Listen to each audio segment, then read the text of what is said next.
I want to quickly talk about, I don't know if you heard, I did a couple podcasts on differences of brand analytics and search query performance and product opportunity explorer. At face value, it just seemed like, oh, two of these must be wrong because they're all showing different things. But then when you dig deeper, you're kind of looking and you understand that it's comparing apples and oranges. Like one Exactly. is normalized and one is not normalized, and one is looking at a 24-hour window and one is looking at a multiple day window. All this stuff. We're not going to go into details there, but at the end of the day, I just want to excuse me.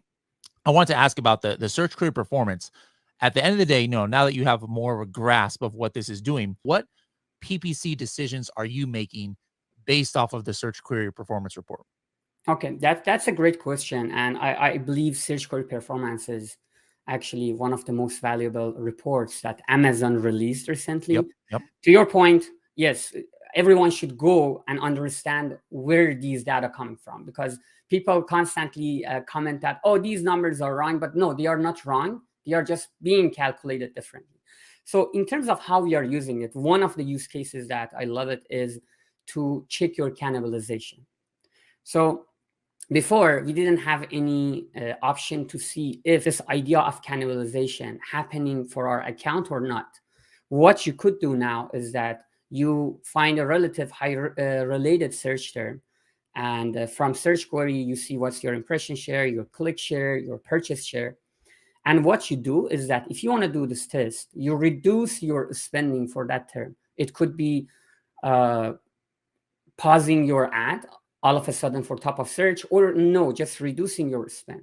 So as you are doing this test, you can go to search query performance and see what is the trend of your purchase share or click share. So if that trend is downward, it means your ad was helpful, and now that you removed your ads, you are seeing less sales.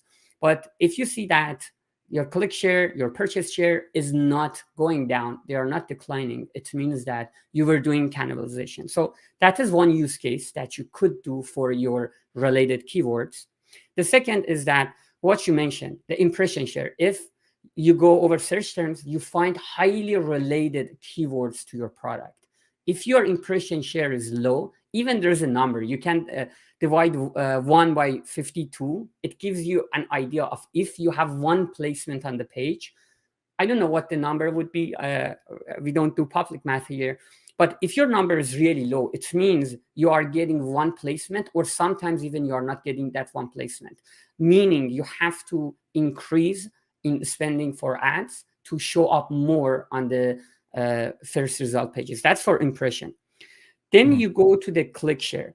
Sometimes you might see your impression share is really high, but your click share is low. What does that mean? Is that you are showing up on the first page, but your ads are not high enough in the page to get the clicks. So yes, you are appearing, but it's not effective because your ads are at the rest of the page, maybe at the end of the page, so you are not getting those clicks.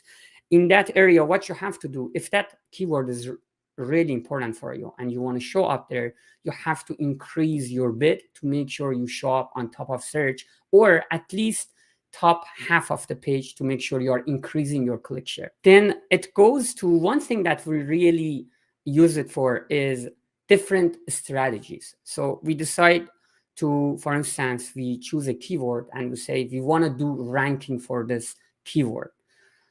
So what we do is that we create a single keyword campaign and take the focus to that keyword and analyze the trend of the search query performance to see, we are spending on this. Are we increasing click share? Are we increasing purchase share by the test that we are doing for this keyword or not?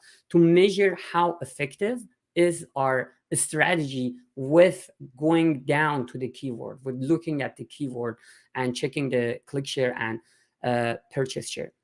Then sometimes I might say you might see high.